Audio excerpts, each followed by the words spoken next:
अस्सलाम वालेकुम। मेरा नाम जाफ़र हुसैन है। आप में से बहुत से लोग जो आज ज्वाइन कर रहे हैं वो मुझे पहचानते हैं। मेरे स्टूडेंट्स भी हैं इनमें से बहुत से लोग। तो मैं इसलिए अपने इंट्रोडक्शन में नहीं जा रहा। आज का ये सेशन आप लोगों के डिमांड पे, आप लोगों की ख्वाहिश पे, आप लोगों के जज्बे को देखते हुए अरेंज किया गया है। And this is about new education scheme. ICAP ने अपनी न्यू एजुकेशन स्कीम 2021 अनाउंस कर दी कुछ अर्सा पहले, और उसकी एप्लीकेशन डेट आ गई। और जैसे ही एप्लीकेशन डेट आई, बहुत से सवालात ने जन्म ले लिया है, और उनमें से जितने सवालात के जवाब हमारे पास होंगे हम ज़रूर वो जवाब देना चाहेंगे आपको।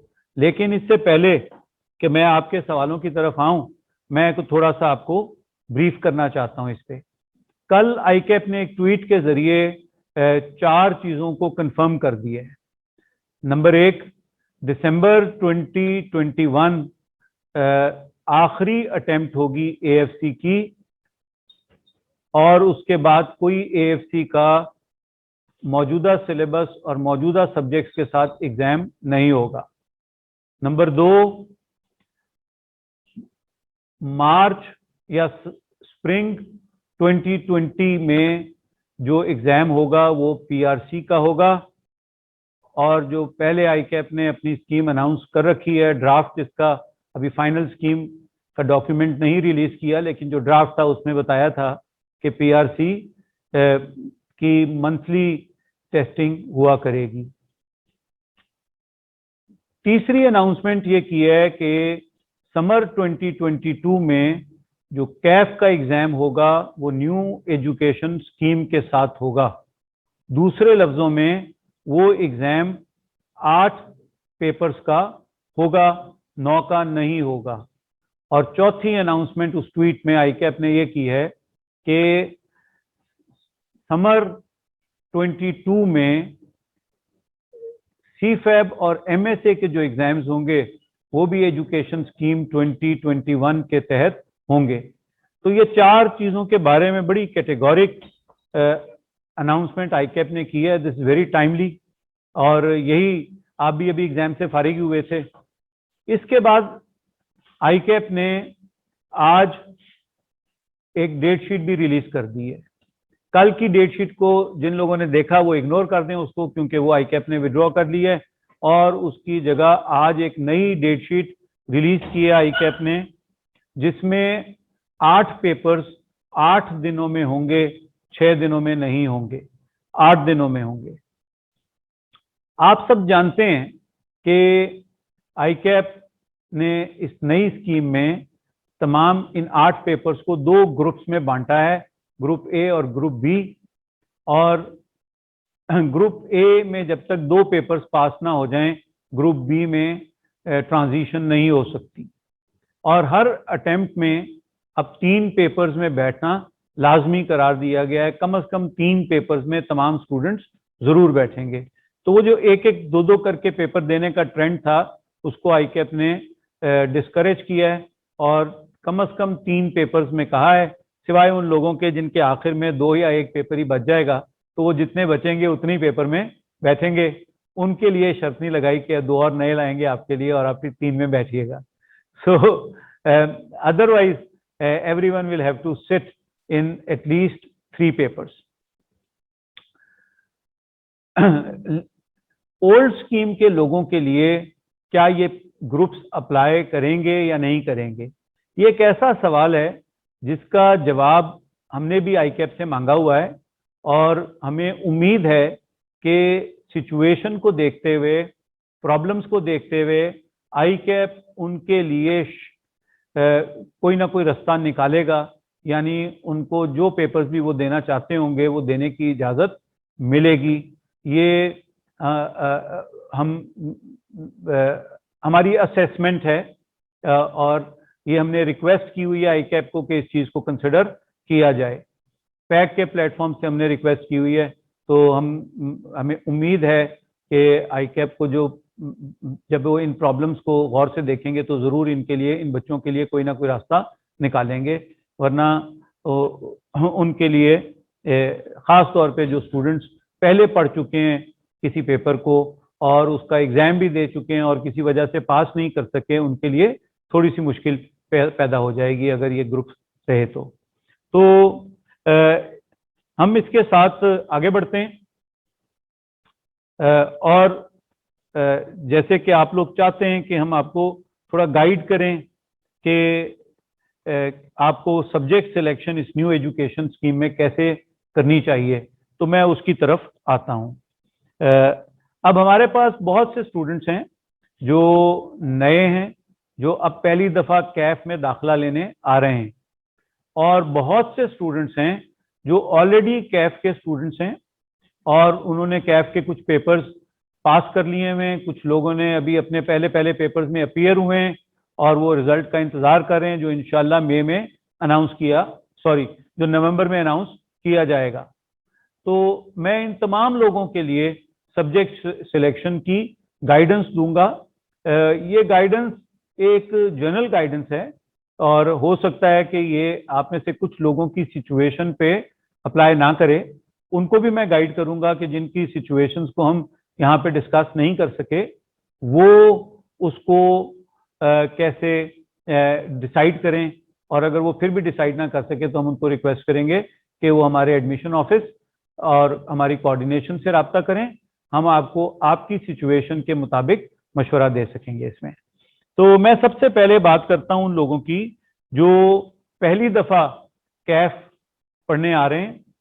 इससे पहले उन्होंने AFC पास कर लिया है, कैफ का कोई एग्ज़ाम उन्होंने अभी नहीं दिया, और वो अगर दाखिला लेना चाह रहे हैं तो ग्रुप A और ग्रुप B का ख्याल रखते हुए उनको दाखिला लेना है। तो हमारी उनको सजेशन ये है कि पहली दफ़ा में वो FAR1, CMAC और बिजनेस लॉ पढ़ें। 3 अटेम्प्ट्स के लिहाज से मैं बता रहा हूं, अगर तो 2 अटेम्प्ट्स में करना है फिर तो बड़ी आसान गाइडेंस है कि पहले ग्रुप A पढ़ें और उसके बाद ग्रुप B पढ़िएगा।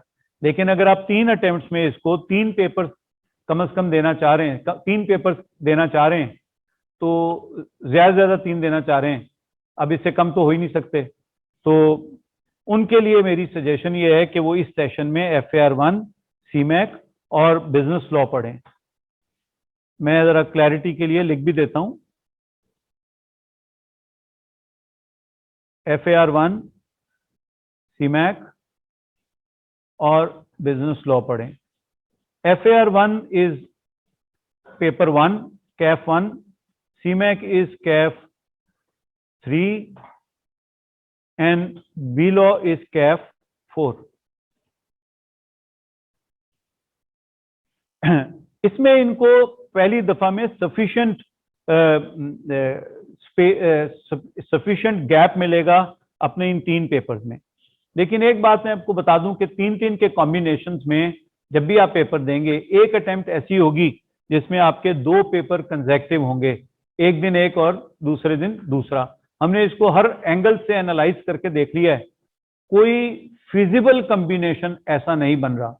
ऐसा कॉम्बिनेशन जो आपको लेना चाहिए वो ऐसा नहीं बन रहा जिसमें 2 कंसेक्टिव पेपर ना आए। सो फर्स्ट मार्च में आपको इन 3 पेपर्स की तैयारी करनी चाहिए। जब आप प्रोग्रेशन में आगे बढ़ेंगे तो आपको सितंबर 2022 में, ये मार्च 22 मैंने बताया, आप सितंबर 2022 में प्रोग्रेशन में बता रहा हूं कि आप पढ़िएगा टैक्स, FAR2 और कंपनी लॉ। और जब आप मार्च 23 में अपने आखिरी 2 पेपर दे रहे होंगे तो MFA और ऑडिट आपको देना होगा, ऑडिट एंड एश्योरेंस। अब मैं थोड़ा सा आपको एक्सप्लेन कर दूं कि मैंने किस बेसिस पे ये सजेशंस तैयार की हैं। अगर आप पहले कॉम्बिनेशन को देखिए, जिसमें आप पहले कॉम्बिनेशन को अगर आप देखें तो आपको नजर आएगा कि FAR1, CMAC और बिजनेस लॉ एक कॉम्बिनेशन है न्यूमेरिकल और थ्योरेटिकल पेपर्स का। सारे न्यूमेरिकल्स भी नहीं है और सारी थ्योरी भी नहीं है। दूसरे कॉम्बिनेशन में भी यही आपको मिलेगा कि tax is a combination of numerical and theory. FAR2 is pure numerical, very little theory, and company law is all theory. तो ये आपको कॉम्बिनेशन मिल जाएगा। और MFA भी इसी तरह से पार्टली कंप्यूटेशनल है, पार्टली थ्योरेटिकल है। Audit is fully theoretical, descriptive paper है। थ्योरेटिकल से ज्यादा मैं लफ्ज यूज करूंगा, डिस्क्रिप्टिव पेपर है जिसमें न्यूमेरिकल्स नहीं होंगे। तो इसमें एक तो इस बात का ख्याल रखा गया है। दूसरा इसमें इस सजेशन में दूसरा ख्याल इस बात का रखा गया है कि आपके बहुत ज्यादा पेपर कंसेक्यूटिव ना हो जाएं। बहुत ज्यादा कंसेक्यूटिव होने से ऑब्वियसली प्रेशर बनता है। ये सेकंड अटेम्प्ट में जब आप जाएंगे सितंबर 22 में, तो यहाँ पे आप देखेंगे कि आपके 2 पेपर्स कंसेक्यूटिव हैं। टैक्स और कंपनी लॉ का पेपर आपका कंसेक्यूटिव पेपर होगा, लेकिन ना पहले में कंसेक्यूटिव है ना तीसरे में कंसेक्यूटिव है। और सबसे इंपॉर्टेंट जो पेपर है आपका FAR2, इसमें और टैक्स और कंपनी लॉ में आपको गैप मिल जाएगा, सफिशिएंट गैप मिल जाएगा। तो ये आपके लिए एक आसानी इसमें ये देखी गई है। इसी तरह MFA और ऑडिट के पेपर में भी गैप है और सफिशिएंट गैप है। इनफैक्ट सेकंड में FAR2 और टैक्स के पेपर में 3 दिन की छुट्टी है, 2 दिन की छुट्टी है। मंगल और बुध की छुट्टी है, जुमेरात और जुमे को आपके पेपर होंगे। तो वो जो छुट्टी आपको 1 दिन की मिलती थी, वो इकट्ठी 2 पेपर्स के लिए 2 दिन की मिल जाएगी, और उससे आपका प्रॉब्लम काफी हद तक सॉल्व हो जाएगा। जी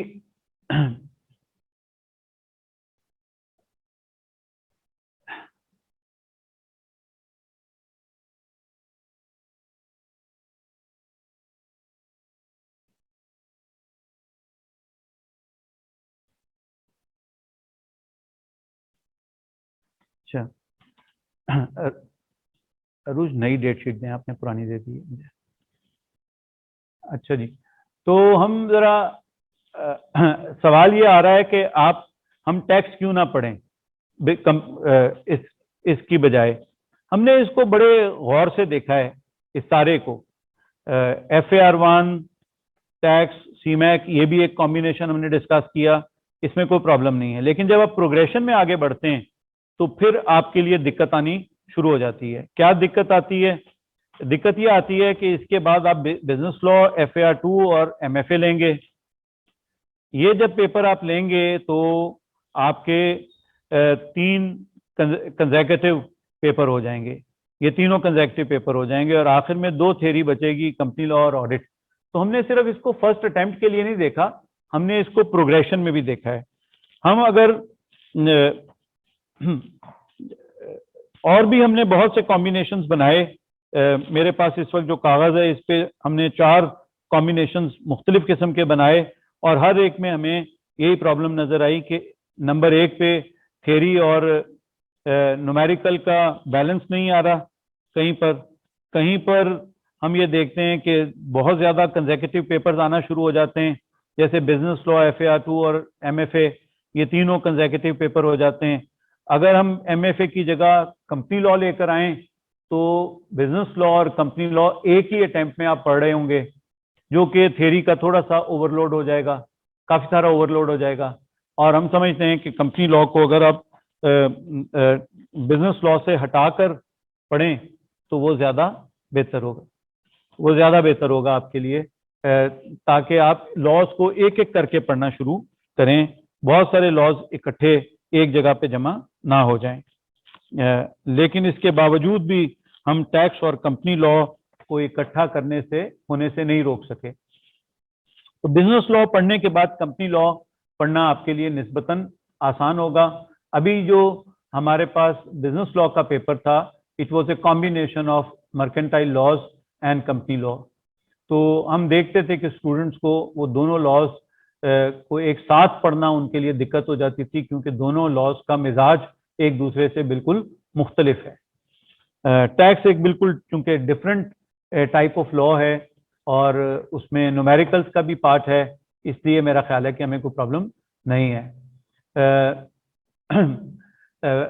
आयशा, मैं अभी आपको जवाब दूंगा इसका भी, पीसीएसई का भी। चलें, आपने पूछ लिया है तो मैं जवाब दे ही देता हूँ। 20 मेरा ख्याल है कि ये पीसीएसई जो है इसकी एक डेट आईकैप अनाउंस करेगा, और उस वक्त तक तो पुराना ही चलेगा, क्योंकि पुराने जो बच्चे एनरोल हुए हैं उनको भी उन्होंने सिस्टम से बाहर निकालना है, और फिर वो एक डेट बताएगा जरूर कि कब से नया शुरू होगा। तो इसके लिए हम भी स्कीम का इंतजार कर रहे हैं। जैसे ही फाइनल स्कीम पूरी डिटेल के साथ अनाउंस की जाएगी तो हम आपको ज्यादा बेहतर तरीके से गाइड कर सकेंगे कि पीसीएसई और राइटिंग स्किल्स कब तक आप दे सकते हैं। तो हम आपको गाइड करेंगे, आप उसके मुताबिक प्लानिंग कर लीजिएगा। ठीक है जी। तो अभी तक की अनाउंसमेंट के मुताबिक अरूज मुझे बता रही हैं कि दिसंबर तक की डेट है, लेकिन मेरा ख्याल है कि हमें फाइनल स्कीम का इंतजार जरूर कर लेना चाहिए, क्योंकि कमेंट्स जब गए हैं, बहुत से कमेंट्स गए हैं, स्टूडेंट्स ने कमेंट्स भेजे हैं, टीचर्स ने कमेंट्स भेजे हैं, कॉलेजेस ने कमेंट्स भेजे हैं, तो ऑब्वियसली इनकी रोशनी में चेंजेस आ सकती हैं स्कीम में, और हमें इसलिए ड्राफ्ट की बेसिस पे बहुत ज़्यादा डिसीजंस नहीं करने चाहिए। हम भी ये सेशन पहले कर सकते थे, हम ये सेशन पहले कर सकते थे, लेकिन हमने मुनासिब समझा कि आईकैप की तरफ से ऑफिशियली जब हमें कुछ बता दिया जाए तो उसके बाद हम आपसे बात करें, ताकि हमारे पास ऑथेंटिक इंफॉर्मेशन हो, बजाय इसके कि हम कुछ गैस वर्क की बेसिस पे डिसाइड कर रहे हैं। और हम दूसरा, आपको गाइड करने के लिए हम डेट शीट का भी इंतजार कर रहे थे कि कल जैसे ही डेट शीट आईकैप ने अनाउंस की, हमने मुनासिब समझा कि हम सेशन अनाउंस कर दें, और बड़ा अच्छा हो गया कि हमारे आज के सेशन से पहले ही आईकैप की रिवाइज डेट शीट भी आ गई है, तो हम भी आपको कोई गलत गाइडेंस नहीं दे रहे होंगे, वरना तो हमें फिर अपनी सारी गाइडेंस को रिवाइज करना पड़ता अगर हम पहले दे चुके होते। तो पुरानी डेट शीट की रोशनी में कुछ भी किया होता तो वो गलत हो जाता।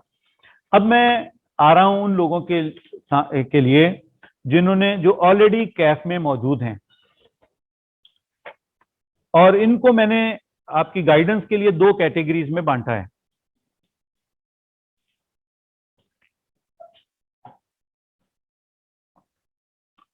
हमारे पास इस वक्त वो स्टूडेंट्स हैं, आ रहे हैं, जिन्होंने इंट्रोडक्शन टू अकाउंटिंग, इकोनॉमिक्स और बिजनेस लॉ दे दिया है। कुछ लोग हैं जिन्होंने introduction to economics, introduction to accounting और इंट्रोडक्शन टू इकोनॉमिक्स नहीं दिया, और उन्होंने फैसला किया कि वो सिर्फ बिजनेस लॉ देंगे। तो दोनों कैटेगरीज के लिए ये गाइडेंस इक्वली वैलिड है जो मैं अब देने जा रहा हूं। आपके सामने ये सवाल है कि अब आपके नेक्स्ट पेपर्स कौन से होने चाहिए।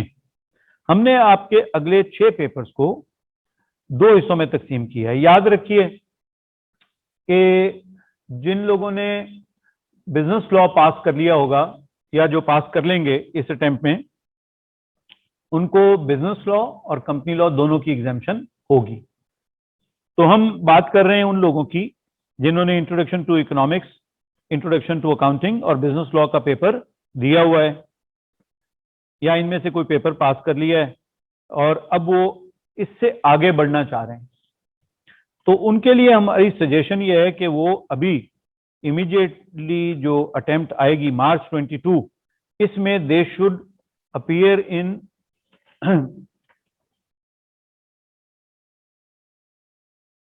FAR1, टैक्स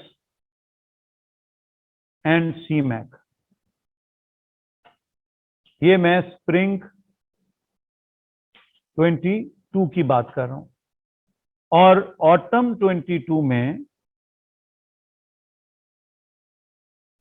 उनको अपने आखिरी 3 पेपर जो कि बनेंगे FAR2, MFA एंड ऑडिट देना चाहिए। इस सारे में एक चीज आपने, अब तक मैंने जितने कॉम्बिनेशंस लिखे हैं यहाँ पे, चाहे पहले वाले स्टूडेंट्स के लिए लिखे जो पहली दफा कैफ देंगे, चाहे आपके लिए लिख रहा हूं, आपने एक चीज नोट की होगी, और वो ये है कि हम MFA को किसी को भी रेकमेंड नहीं कर रहे कि वो स्प्रिंग में दे। स्प्रिंग में एमएफए सिर्फ उसको देना चाहिए जिसका बीएमबीएस सिर्फ रह गया है, या बीएमबीएस के साथ कोई एक आध दो पेपर्स रह गए हैं और वो क्वालिफाई करना चाहता है इस अटेम्प्ट में, वो और इंतजार नहीं करना चाहता, उन सबको स्प्रिंग में दे देने चाहिए। लेकिन जिनके पेपर्स की तादाद ज्यादा है उनके लिए हमारी रिकमेंडेशन ये है कि एमएफए को अभी आप होल्ड करें। ये एक बिल्कुल नया सब्जेक्ट है, इसका इस पे जरा थोड़ा सा पेपर एक हो लेने दें ताकि चीजें और क्लियर हो जाएं और आप ज्यादा बेहतर प्रेपरेशन के साथ एग्जाम दे सकें। इसका स्टडी मटेरियल भी आ जाए और जो उस पे और जो मार्केट एफर्ट करती है स्टडी मटेरियल डेवलपमेंट की, पैक भी उनमें शामिल है, पैक भी एफर्ट करता है स्टडी मटेरियल डेवलपमेंट की, तो हम भी अपना स्टडी मटेरियल इस पे डेवलप कर लें। आई कैप का स्टडी मटेरियल भी ज़रा टेस्ट हो जाए अच्छी तरह से और एक पेपर भी हमारे सामने हो तो ज़्यादा बेहतर होगा। एमएफए में you will be better prepared. तो एक तो हम एमएफए को चाहते हैं कि जो जो लोग एमएफए इस अटेम्प्ट में अवॉइड कर सकते हैं वो अवॉइड कर लें।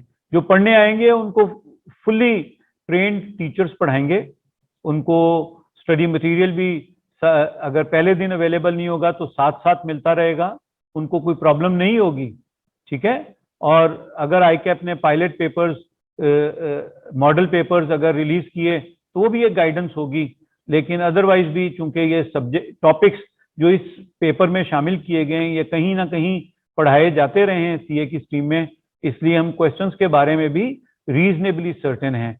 हम तो सिर्फ चाह रहे हैं कि एक इस लेवल का बना हुआ पेपर अगर सामने हो तो जरा और बेहतर गाइडेंस हो जाती है। गो के एक पेपर काफी नहीं होता किसी पेपर के ट्रेंड को शो करने के लिए, लेकिन बहरहाल कुछ ना होने से कुछ होना हमेशा बेहतर होता है। तो एक तो ये सारी जो आपको सजेशंस मेरी तरफ से मिल रही हैं, इनमें अंडरलाइंग थीम ये है कि एमएफए जितने लोग डिफर कर सकते हैं वो अगली अटेम्प्ट के लिए डिफर कर लें, लेकिन जिन लोगों की क्वालिफिकेशन मुकम्मल नहीं होगी स्प्रिंग 22 में विदाउट पासिंग एमएफए, वो इंतजार ना करें कि एमएफए का पेपर हम ऑटम में देंगे, वो इसी दफा अपनी क्वालिफिकेशन मुकम्मल करने की एफर्ट करें, ठीक है। अभी मैं बताऊंगा माँ कि आपको आईकैप ने कौन कौन सी इक्विवेलेंस दी है, ठीक है। मैं अभी आपको ये भी बताऊंगा। जरा इस मौजू से मैं आगे निकल जाऊं क्योंकि बहुत ज्यादा इंटरेस्ट था सब्जेक्ट सिलेक्शन पे, तो मैंने इसलिए सब्जेक्ट सिलेक्शन को पहले ले लिया है ताकि जरा तसल्ली से लोग बाकी की मेरी बातें सुन लें। तो but I intend to cover that also कि मैं आपको बताऊं कि आपको आईकैप ने कौन कौन से पेपर्स की इक्विवेलेंस दे दी हुई है। अब मैं उन लोगों की बात कर रहा हूं जिन्होंने इस करंट अटेम्प्ट में ये ऑटम 22 में 21 में ऑटम 21 में ये वाले 3 पेपर दिए हैं जो मैं लिख रहा हूं, बीएमबीएस, FAR1 और टैक्स, ये 3 पेपर दिए हैं और उनके पिछले पेपर्स क्लियर हैं 3, ठीक है। उनके अब बाकी रह गए 3 ही पेपर। तो स्प्रिंग 22 में उनको कौन से पेपर देने चाहिए? उनको सीमैक देना चाहिए, FAR2 देना चाहिए और ऑडिट देना चाहिए, क्योंकि यही बच गए हैं, ठीक है। So do not have any option. But ये सारे पेपर्स की डेट शीट बनाते हुए आईकैप ने बड़ा लिहाज इस बात का रखा है, इस ख्याल रखा है कि आपको गैप जरूर मिले, तो you will have sufficient breaks in between the papers. ये कंसेक्यूटिव पेपर्स नहीं है, दोनों कॉम्बिनेशन जो मैंने अभी थोड़ी देर पहले उन लोगों के लिए बताया जिन्होंने introduction to accounting, introduction to economics and finance और बिजनेस लॉ का पेपर सितंबर 2021 में दिया है, उनके लिए जो कॉम्बिनेशन मैंने बताया, जो कॉम्बिनेशंस बताए, और इन लोगों के लिए जिन्होंने इस सेशन में बीएमबीएस, FAR1 और टैक्स का पेपर दिया है, उनके लिए जो कॉम्बिनेशन इस वक्त आपकी स्क्रीन पे डिस्प्लेड है, ये सब डेट शीट के लिहाज से बड़े फ्रेंडली कॉम्बिनेशंस हैं और इसमें कोई हार्डशिप स्टूडेंट्स के लिए नहीं है। जी अरूज, कोई सवालात हैं ऐसे जिनके जवाबात इस स्टेज पे हमने देने, तो मैं जरूर दे देता हूँ।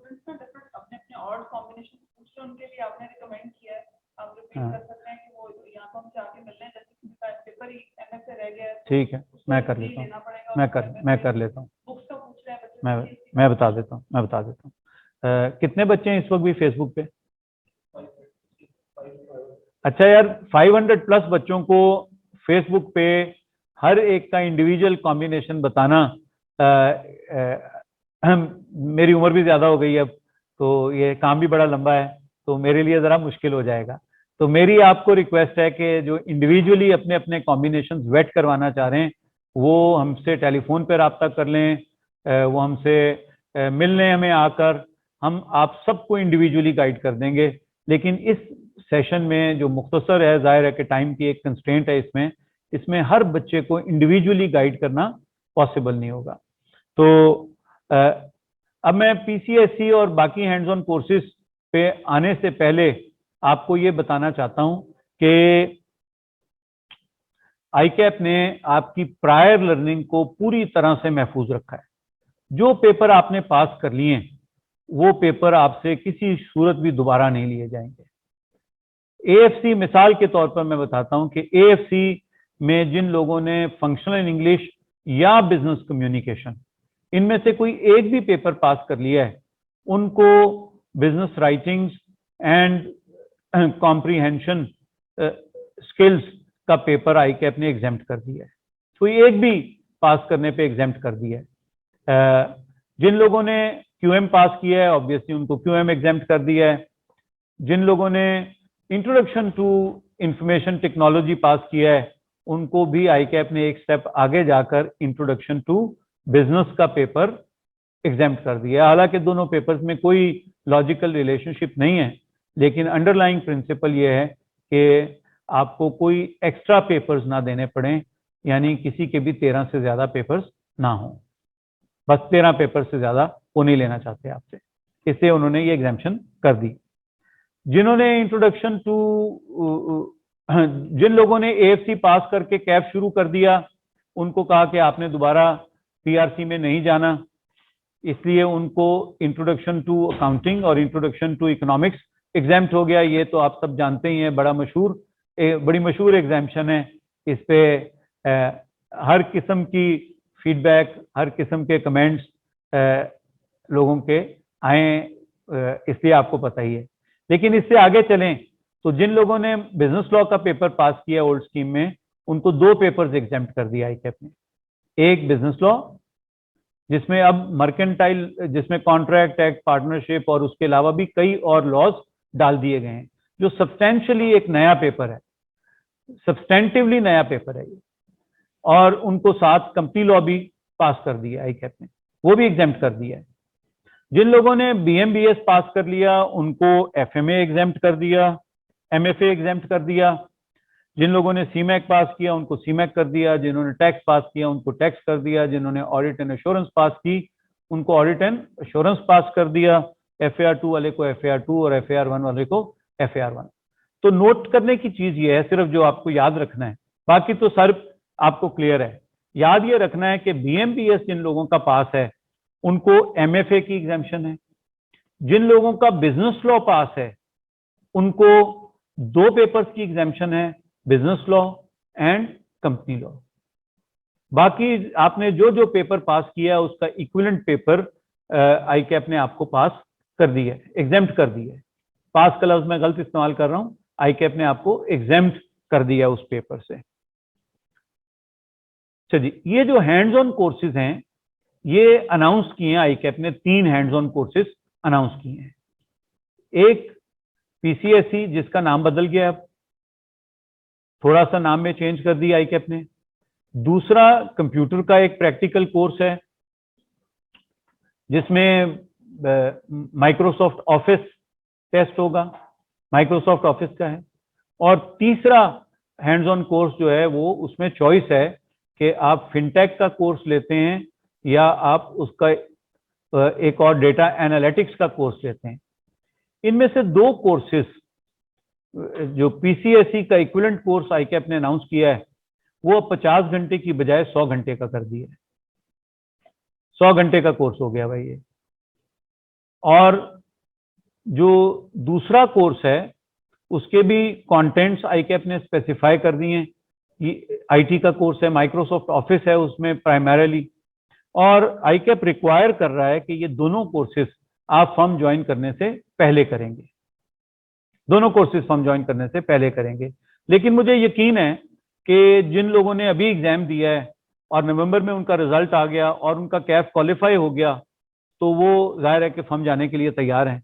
तो आईकैप इतनी शॉर्ट ड्यूरेशन में शायद उनको रिक्वायर नहीं करेगा, तो उनके लिए जरूर कोई ना कोई इसमें गुंजाइश होगी।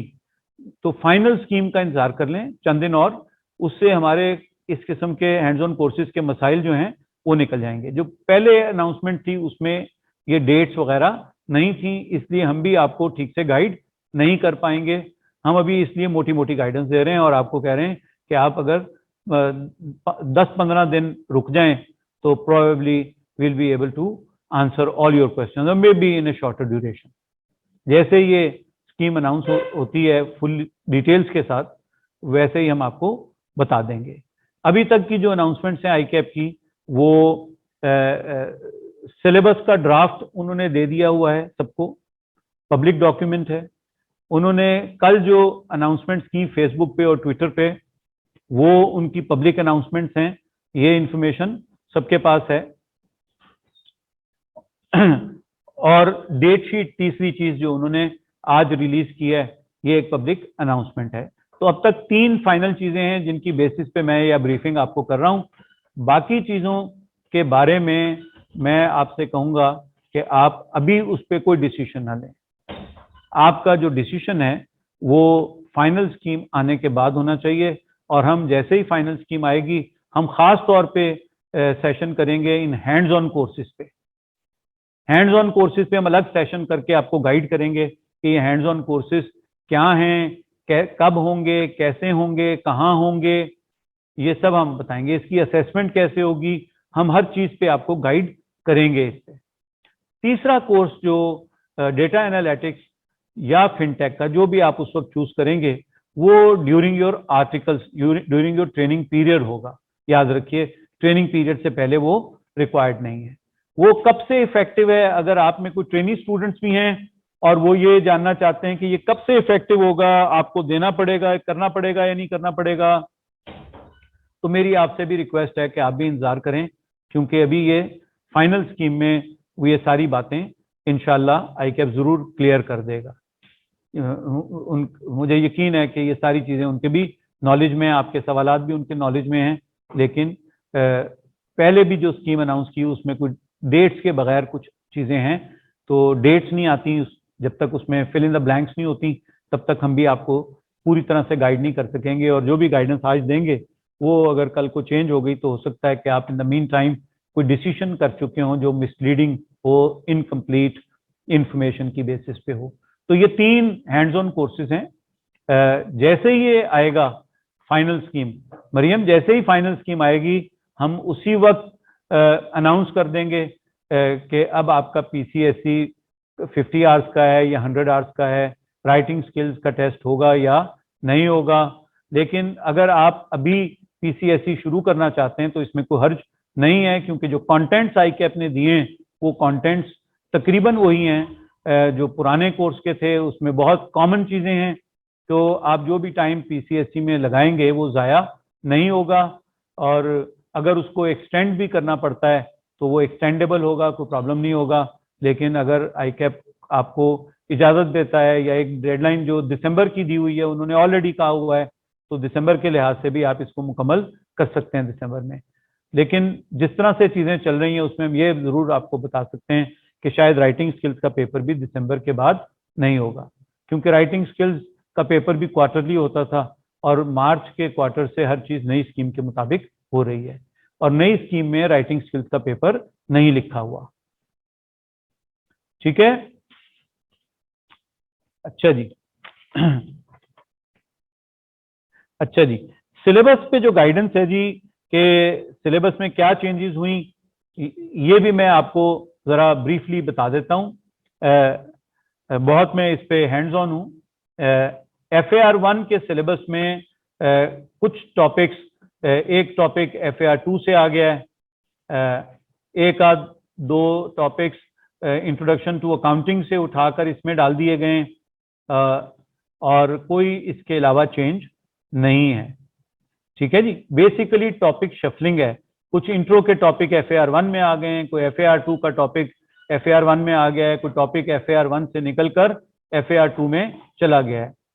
बस इतनी इसमें शफलिंग है, इससे ज्यादा नहीं है। मसलन IFRS 15 FAR 1 में होता था, उसको FAR 2 में ले गए हैं।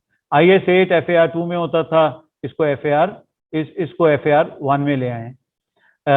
CMAC के सिलेबस को ICAP ने छोटा कर दिया है। इसमें कोई सब्सटेंशियल चेंज नहीं है, क्योंकि ये सब्जेक्ट्स ऑलरेडी एक बड़े मेच्योर लेवल पे ICAP पढ़ा रहा था और बड़ी डिटेल से पढ़ा रहा था। लिहाजा इनके सिलेबाई में चेंजेस की गुंजाइश जरा कमी होती है। तो CMAC में कोई सब्सटेंशियल चेंज इन सिलेबस नहीं है। अगर आप मुझसे पूछें बड़ी बड़ी चेंजेस कहाँ हैं, इस तरह मैं आपको बता दूं कहाँ चेंजेस नहीं है, तो ऑडिट एंड एश्योरेंस में कोई सब्सटेंशियल चेंज नहीं है सिवाय addition of one topic, rest is the same और ऑलमोस्ट द सेम। बड़ी चेंज है बिजनेस लॉ के पेपर में। उसमें कई लॉज ICAP ने डाले हैं जो इससे पहले CA में किसी भी लेवल पर नहीं थे, लेकिन जो आज के लिहाज से बड़े रेलेवेंट लॉज हैं। एंटी मनी लॉन्ड्रिंग के बारे में बात करना और इस किस्म की चीज़ों की बात करना, ये बड़ा रेलेवेंट है आज के दौर में। कोड ऑफ कॉर्पोरेट गवर्नेंस की बातें करना, ये अब हर सिलेबस में आपको ये मिलेंगी नई चीज़ें। तो बिजनेस लॉ के पेपर में भी सब्सटेंशियल चेंजेस हैं। अच्छा जी, अब दूसरी बड़ी चेंज जो है वो MFA का पेपर है, जिसमें कुछ चीज़ें हमारा जो फाइनल में BFD का पेपर होता था वहां से ली गई, कुछ BMBS में से ली गई और एक नया पेपर बिल्कुल डिजाइन किया गया। कुछ QM की चीजें भी इसमें डाली गई हैं। तो ये एक सब्सटेंशियली नया पेपर है ये। तो बड़ी चेंजेस मैंने आपको बताई। कंपनी लॉ के सिलेबस को चूंकि ये 50 नंबर से 100 नंबर का कर दिया ICAP ने, तो इसको ऑब्वियसली सब्सटेंशियली एनहांस कर दिया है उन्होंने।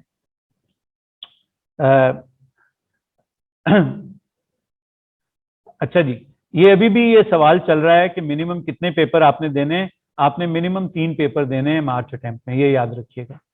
मिनिमम 3 पेपर्स आप देंगे मार्च अटेम्प्ट में।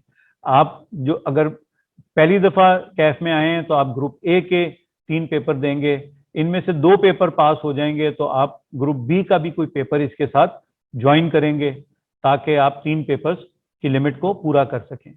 ठीक है जी। तो सिलेबस की चेंजेस पे अगर आपका कोई स्पेसिफिक क्वेश्चन है तो आप पूछ सकते हैं अभी भी।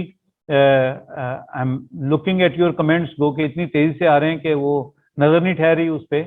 टैक्स के पेपर में कोई बड़ी सब्सटेंशियल चेंज नहीं है।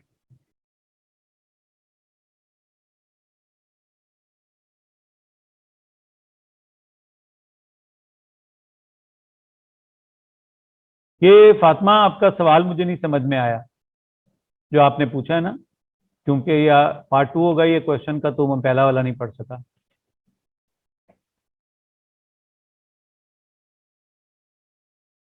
अच्छा जी, सो मैंने आपको इक्विवेलेंसीज भी बता दी कि ICAP ने आपकी प्रायर लर्निंग को बिल्कुल जाया नहीं होने दिया।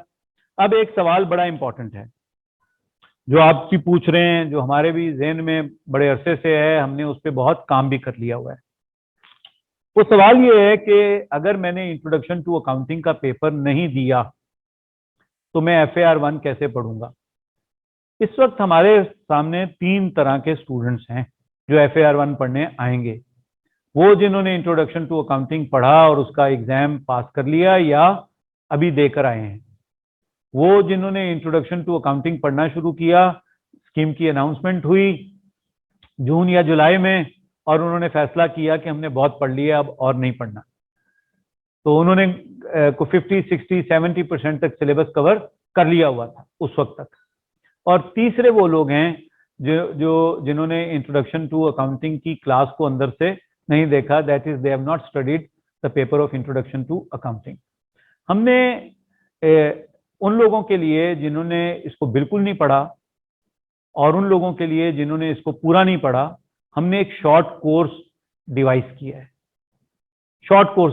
हमने हमारे टीचर्स सर जोड़कर बैठे और उन्होंने कहा कि ये मिनिमम नॉलेज मुझे चाहिए FAR 1 पढ़ाने के लिए, जो बच्चे को पहले से पता हो। तो हमने जितने लोग FAR 1 में पढ़ेंगे, एडमिट होंगे, उनमें से जिन लोगों ने इंट्रोडक्शन टू अकाउंटिंग का पेपर पूरा नहीं पढ़ा होगा, उनको एक अलग क्लासरूम में ले जाएंगे, एक अलग टाइम पे, और उनको हम इंट्रोडक्शन टू अकाउंटिंग का एक शॉर्ट कोर्स करवाएंगे, जो समझ लें कि उनके FAR 1 का पार्ट है। There is no separate fee for that, और हम आपको उस लेवल का पढ़ाएंगे जिस लेवल से आप FAR 1 समझना शुरू हो जाएं। सो हम आपकी वो क्लासेस 28 तारीख से इंशाल्लाह शुरू कर देंगे। 28 या 29 से हम शुरू कर देंगे। 28 को आप आएंगे, हम आपको बैचेस में बांटेंगे और हम आपको टाइम टेबल देंगे इस स्पेशल सेक्शन का, और आप उसको पढ़ना शुरू कर देंगे। जब ये एक सर्टेन लेवल पे पहुंच जाएगा 8, 9, 10 घंटों के बाद ही, तो आपको FAR 1 के छोटे छोटे टॉपिक्स पढ़ने में कोई प्रॉब्लम नहीं हो रही होगी। इन द मीन टाइम हम इसको जारी रखेंगे। We have devised a course of 25 hours. 25 घंटों में हम आपको FAR 1 में, हमने एग्जाम नहीं दिलवाना आपसे इंट्रोडक्शन टू अकाउंटिंग का, हमने आपको इंट्रोडक्शन टू अकाउंटिंग की इतनी नॉलेज देनी है कि आप FAR 1 पढ़ने में कंफर्टेबल हो जाएं। ठीक है जी। उसके बाद भी जब आपको प्रॉब्लम आएगा क्लास में, तो teachers are fully cognizant of this fact कि ये ट्रांजिशन थी जिसमें ये इशू अराइज हुए, लिहाजा वो आपको फुल सपोर्ट प्रोवाइड करेंगे, और आप भूल भी चुके होंगे कोई चीज तो वो रिवाइज करवा दिया करेंगे। हमने इसके लिए अपनी FAR 1 क्लास का टोटल टाइम भी एक्सटेंड कर दिया इस दफा, ताकि टीचर्स इत्मीनान से आपको पढ़ाएं। आपको इंशाल्लाह कोई दिक्कत इस वजह से नहीं होगी, हम होने नहीं देंगे आपको कोई दिक्कत।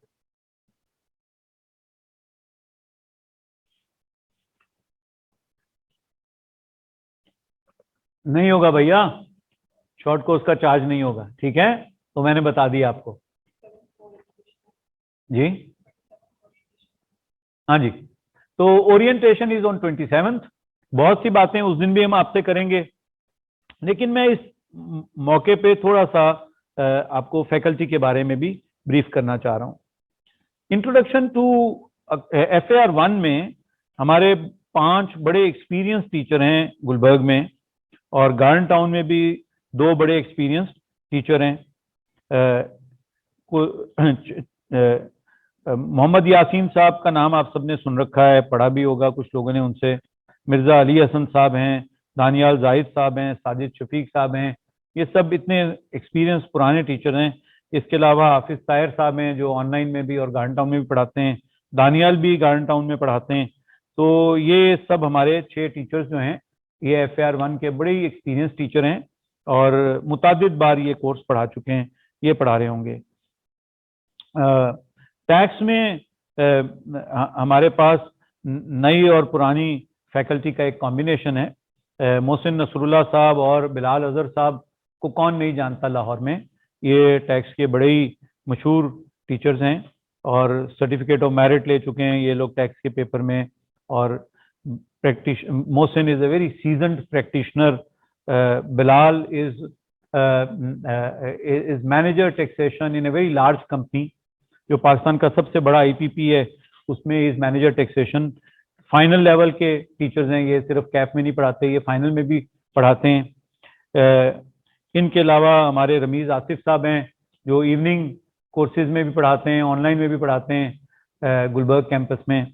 Ramiz is also manager taxation in a very large organisation.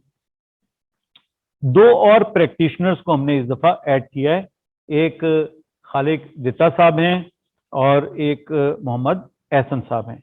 ये दोनों, खालिक जित्ता साहब एक बड़ी अच्छी साइजेबल फर्म में मैनेजर हैं, चार्टर्ड अकाउंटेंट फर्म है, और एहसन की अपनी प्रैक्टिस है चार्टर्ड अकाउंटेंट की। This is a 3 partner firm in which he practices. इनके अलावा उमर खान गजनवी साहब हैं जो बड़े ही पुराने और बड़े मशहूर टीचर हैं टैक्स के। He will be teaching in garden town campus, और वहाँ पर और भी टीचर्स पढ़ा रहे होंगे। हाँ जी, रमीज आसिफ साहब ऑनलाइन में भी हैं, वो भी आप सब जानते ही हैं कि ऑनलाइन में is the most popular teacher of taxation in online. CMAC में we have a very large faculty in CMAC, both in Gulberg and Garden Town. Mirza Ali Hasan sahab हैं, अदनान रशीद साहब हैं, शोएब याकूब साहब हैं, साजिद शफीक साहब हैं, ये सब गुलबर्ग में ये पढ़ा रहे हैं। गार्डन टाउन में अदनान रशीद साहब के साथ एक और फैकल्टी का हमने इजाफा किया है, हारिस जावेद साहब, जो कि इस सब्जेक्ट को 2-3 बैचेस पढ़ा चुके हैं already. He also works in a large firm as director, तो बड़े सीनियर पोजीशन पे वो काम कर रहे हैं। तो इस सब्जेक्ट को सिर्फ उन्होंने पढ़ा नहीं हुआ, बल्कि वो प्रैक्टिस करते हैं इस सब्जेक्ट की, वो CMAC की प्रैक्टिस करते हैं, वो अपने क्लाइंट्स को एडवाइस करते हैं इन चीज़ों पे जो CMAC के सिलेबस में शामिल हैं। और इसके अलावा ऑनलाइन में हमारा अहमद हैं, वो बड़ी हमारी पुरानी टीचर हैं, one of the best faculty members we have, and she teaches in online classes.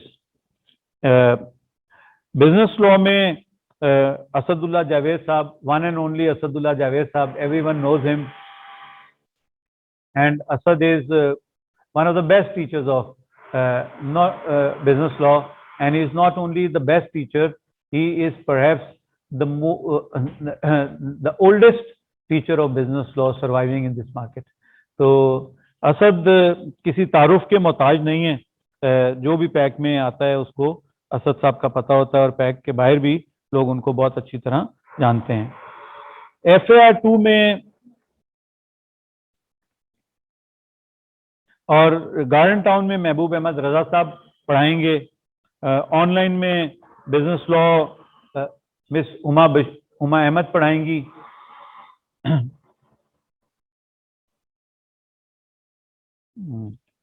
अच्छा जी, FAR 2 में आइए तो हमारे पास 3 टीचर्स हैं FAR 2 में, 3-4 टीचर्स हैं। मिर्जा अली हसन साहब, साजिद शफीक साहब, ये FAR 2 के टीचर्स हैं, दोनों बड़े पुराने टीचर्स हैं। और ये चारों पेपर्स जो अकाउंटिंग के हैं, introduction to accounting FAR 1, FAR 2 and CMAC, इसमें ये कॉमन हैं। ये दोनों टीचर्स हमारे ये चारों पेपर्स पढ़ाते हैं। They are very versatile teachers and very good teachers. तो ये दोनों FAR 2 पढ़ाएंगे। गार्डन टाउन में हाफिज ताहिर साहब is a very reputed teacher। इस वक्त मार्केट में जो लोग पढ़ा रहे हैं उनमें से एक बड़ी तादाद जो है वो हाफिज साहब के शागिर्दों की है। ऑनलाइन में FAR 2 जो है वो हमारे हाफिज ताहिर साहब ही पढ़ाएंगे। और इसके बाद MFA का नाम आता है। MFA एक ऐसा सब्जेक्ट है जिसकी पहली ग्रेड में क्वांटिटेटिव मेथड्स की एप्लीकेशन की बात होगी। दूसरी ग्रेड में वो टॉपिक्स हैं जिनको हम कहते हैं ये बिजनेस फाइनेंस डिसीशंस के टॉपिक्स हैं। और तीसरी ग्रेड में जाकर हम उन चीज़ों को पढ़ेंगे जिसको हम कैफ के लेवल पे BM BS कहा करते थे, BM कहते थे, not the BS part, BM part. और फाइनल लेवल पे हम इसको BMS का पेपर कहा करते थे। तो एक पेपर था बिजनेस मैनेजमेंट एंड स्ट्रेटेजी। तो वहाँ से टॉपिक्स दिए गए हैं। चूंकि ये एक बड़ा डाइवर्सिफाइड पेपर है, तो हमने इसके लिए 2 टीचर्स एलोकेट किए हैं इसकी ब्रेथ को देखते हुए। और यही 2 टीचर्स गुलबर्ग और गार्डन टाउन दोनों में पढ़ाएंगे। गुलबर्ग में और गार्डन टाउन में इसको सलाउद्दीन यूसुफ साहब और अतीकुर रहमान साहब पढ़ाएंगे।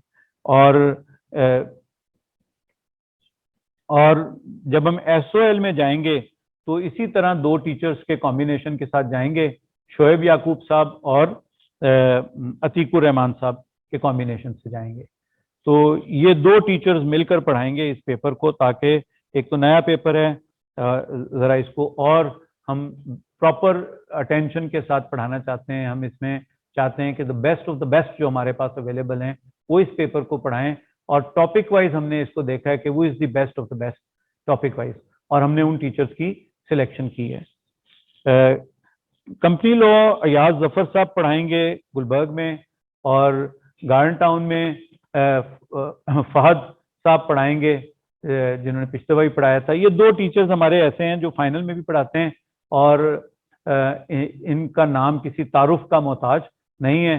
Ayaz is a very young chartered accountant, लेकिन क्वालिफाई किए हुए अयाज को कई साल गुजर चुके हैं, बड़ी छोटी एज में उसने क्वालिफाई कर लिया था, and he CFO and company secretary of packages mall. तो आप अंदाजा लगा सकते हैं कि किस कैलिबर का ये टीचर है। इसी तरह फहद जो है वो एक शुगर मिल में फाइनेंस के हेड हैं और कंपनी सेक्रेटरी का काम भी करते हैं। तो कंपनी सेक्रेटरी की जॉब जो है, this is perhaps ideally suited for teaching company law paper. Audit में we have again a very large faculty. Audit में आसिम नज़ीर चौधरी साहब जो पहले सिर्फ पोस्ट रिजल्ट बैच पढ़ाया करते थे, इस दफ़ा वो प्री रिजल्ट मॉर्निंग बैच भी पढ़ा रहे हैं। आसिम नीड्स नो इंट्रोडक्शन, बहुत ही अच्छे टीचर हैं, पैक अलुमनाई हैं, मेरे भी स्टूडेंट हैं, मैं बड़े फख्र से बताता हूँ कि मेरे स्टूडेंट हैं। He is one of the best teachers of auditing I have come across. इनके साथ जमशेद अख्तर साहब हैं। जमशेद बड़े एक वर्सेटाइल टीचर हैं। मैं आपको बताऊं कि वो क्या क्या पढ़ाते हैं, तो थोड़ा सा बताता हूं आपको कि वो ऑडिट पढ़ाते रहे हैं, वो FAR 2 पढ़ाया उन्होंने और बड़ा अच्छा पढ़ाया, दोनों सब्जेक्ट्स बहुत अच्छे पढ़ाते हैं। इस वक्त वो हमारे पास MSA 1 भी पढ़ा रहे हैं और एडवांस ऑडिट भी SOL में पढ़ा रहे हैं, ऑनलाइन में एडवांस ऑडिट का पेपर भी पढ़ा रहे हैं। तो जो पहला Ashfaq Ahmed gold medal pack में आया वो जमशेद का था, जमशेद के एक स्टूडेंट का था। तो Jamshed has shown a desire to teach auditing this time, so हमने उनको ऑडिट के पेपर के लिए इंडक्ट किया है। और तीसरे टीचर मैं खुद ही हूँ, जब से पैक बना है मैं ही यहाँ पे, मैं भी ऑडिट पढ़ा रहा हूँ अलॉन्ग विद अदर टीचर्स। चौथे हमारे पास हुमा बशीर हैं, हुमा अहमद भी, और वो गार्डन टाउन और SOL दोनों में ऑडिट पढ़ाएंगी। तो Huma is a very good faculty member, very devoted, very hard working, very good communicator. तो all in all we have a big bunch of teachers जो ये सारे सब्जेक्ट्स पढ़ाएंगे। सो ये है जनाब आज की मुख्तसर सी ब्रीफिंग मेरी तरफ से न्यू एजुकेशन स्कीम के बारे में। अरूज कोई बच्चों के ऐसे सवाल हैं जिनका आप चाहें कि मैं जवाब दूं तो मुझे बताइए, मैं उनको जवाब देता हूं। हाँ जी, तो भाई जिन लोगों को इंडिविजुअल कॉम्बिनेशंस हैं उनसे हमारी रिक्वेस्ट है कि वो कुछ टाइम निकाल कर हमें विजिट कर लें। हम एक्चुअली इंडिविजुअल कॉम्बिनेशंस में एडवाइस करने के लिए बहुत सारे सवाल पूछने पड़ते हैं और उन सवालों को पूछे बगैर अगर हम आपको कुछ जवाब देंगे तो वो शायद मिसलीडिंग होगा आपके लिए, वो सूटेबल नहीं होगा, वो नुकसान का बायस भी बन सकता है। तो हम चाहते हैं कि जिन लोगों के इन हमारे बताए हुए कॉम्बिनेशंस में जो लोग फॉल नहीं कर रहे या वो उसमें कोई ऑल्ट्रेशन चाहते हैं वो हमसे रब्ता करें इंडिविजुअली, हम उनको जवाब देंगे और अगर उनके कॉम्बिनेशन में कोई हर्ज नहीं होगा तो हम एग्री भी करेंगे। ये नहीं है कि आपने वही कॉम्बिनेशंस लेने जो हमने बताए। हमने तो अपनी एक असेसमेंट बताई है, लेकिन obviously you can have some different preferences and we are open to that. हमारे पास बड़ी लंबी चौड़ी लिस्ट है फैकल्टी की, बहुत सेक्शंस हैं, मल्टीपल सेक्शंस हैं हर सब्जेक्ट के। आप जो भी कॉम्बिनेशन बनाएंगे आपको कोई प्रॉब्लम उसमें एडमिशन लेने में नहीं होगा, आपको कोई ना कोई टीचर ऑफ योर चॉइस मिल जाएंगे इसमें। With this, I think we end this session and I look forward to see you and I'm sure कि आपने इस न्यू एजुकेशन स्कीम को जितनी अब तक हमारे सामने अच्छी तरह समझ लिया होगा, और मैंने जो आपको बातें बताई वो मुझे उम्मीद है कि आपके लिए यूज़फुल होंगी। आपने आपके डिसीजन मेकिंग में ये हेल्प करेंगी आपको, और जो बातें वक्त की किल्लत के बाइस या पार्टिसिपेंट्स की तादाद के बाइस मैं यहाँ पर नहीं कर सका, उसके लिए you are welcome. We are all available to you for counselling and guidance. Thank you very much.